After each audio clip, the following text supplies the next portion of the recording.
Hello police প্রেমী বন্ধুরা, তোমরা সবাই কেমন আছো? তো কলকাতা পুলিশের ইন্টারভিউ এর জন্য তোমরা কি কি ডকুমেন্টস নিয়ে যাবে? প্রথমত তোমাদের কলকাতা পুলিশের ইন্টারভিউ এর যে অ্যাডমিট কার্ডটা সেটা নেবে। সেকেন্ড, তোমাদের একটা এজ প্রুফ, তো এজ প্রুফের জন্য তোমরা মাধ্যমিকের অ্যাডমিট কার্ড নিয়ে নেবে। থার্ড, তোমাদের মাধ্যমিকের সার্টিফিকেট বা মাধ্যমিকের মার্কশিট ওটা লাগবে। ফোর্থ হচ্ছে তোমাদের একটা যে কোনো আইডি মানে ভোটার কার্ড বা আধার কার্ড তোমার সাথে নিয়ে নেবে এবং 2 কপি ফটো। ওবিসিদের জন্য রিনিউয়েবল মাস্ট, রিনিউয়েবল লাগবেই। যদি সেটা 1/1/2023 এর মধ্যে হয়ে থাকে তাহলে রিনিউয়েবল লাগবে না, যদি তার আগে হয়ে থাকে তাহলে তাদের রিনিউয়েবল লাগবে।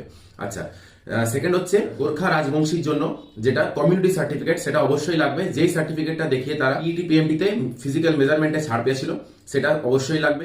ফোর্থ হচ্ছে তোমাদের সিভিক মানে কলকাতা পুলিশের সিভিক ভলেন্টিয়ার্স যারা রয়েছে তাদের একটা এনরোলমেন্ট আইডি হয়, ওই এনরোলমেন্ট আইডিটা অবশ্যই লাগবে এবং তার সার্টিফিকেটটা লাগবে। বাস এই কটাই তোমরা নিয়ে যেও এবং ইন্টারভিউর জন্য একটা আগে ভিডিও বানিয়ে রেখেছি।